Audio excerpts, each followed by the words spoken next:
kwamba eneo ambako vita vinapiganwa vitaleta athari katika upatikanaji wa mafuta ndani ya nchi yetu. Ziko juhudi ambazo serikali inazifanya kuzungumza na marafiki zetu katika maeneo mbalimbali ambako kuna uzalishaji wa mafuta na tunaweza kuyapata bila kuathiriwa na eneo ambalo kuna vita. Lakini naomba niseme kwa Watanzania, maana msije mkaja kusema serikali imesema hatutapata athari, kwa sababu kuna mazungumzo yamefanyika. Jitihada serikali inafanya, lakini ni dhahiri kwamba athari kwenye bei ya mafuta zitatokea, na sio Tanzania peke yake, ni kote duniani.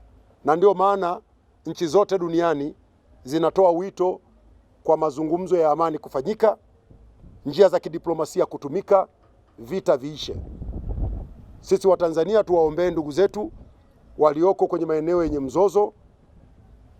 Mwenyezi Mungu awafunulie, wakubali kwenda kwenye meza ya mazungumzo, vita viishe, tuepuke athari zinazoweza kujitokeza. Bahati mbaya vita ile ikitokea, hakuna namna ambayo hatutaweza kuguswa. Ni kama ambavyo ilitokea kwenye vita ya Ukraine na Urusi, tuliguswa. Ziko jitihada ambazo serikali ilifanya kuhakikisha tupate athari kubwa sana kwenye maeneo ambayo bidhaa zilikuwa zinatoka kwenye maeneo haya yale na zimeathirika, lakini haikuzuia kutokea kwa athari kabisa. Serikali imetekeleza jukumu lake la kujenga mazingira bora ya uwekezaji. Ni meli ambayo kweli itatumika kusafirisha watu na mizigo, lakini hapa tuitazame hii meli kwa jicho zaidi ya kusafirisha abiria na mizigo. Na waombeni ndugu zangu, meli hii tukiona, cha kwanza tulione suluhisho la usafiri wa abiria na mizigo. Na waombeni sana tuone fursa muhimu na adhimu ya utalii. Serikali inategemea kuona utalii unakuwa kwa kasi kubwa hapa Mwanza. Mimi nategemea katika kipindi kifupi tukija Mwanza hapa tuone ofisi na makampuni makubwa ya utalii yamekuja kuwekeza. Watu waingie kwenye hii meli, tutumie meli hii kiutalii. Lakini tukiona hii meli pia tuone suluhisho la uhakika la kukua kwa biashara mbalimbali. Biashara za madini, maeneo ya kanda hii ya Ziwa ni maeneo ya madini.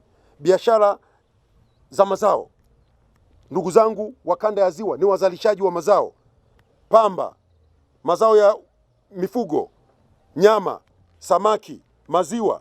Lakini pia hili ni eneo ambalo kibiashara liko kimkakati. Hii ni Mheshimiwa Rais Dr. Samia Suluhu Hassan alipoingia madarakani akasema wananchi wa kanda ya Ziwa wana changamoto nyingi za usafiri, ni lazima tuboreshe pia vivuko.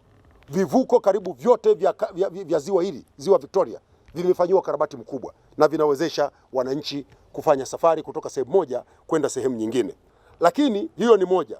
Tunajenga MV Umoja. Huku mbele nitawaambia Mheshimiwa Rais ameelekeza ijengwe meli nyingine katika Ziwa Victoria ya SGR. Hii ni ya MGR, ile reli ya zamani. Sasa tunajenga na ya SGR.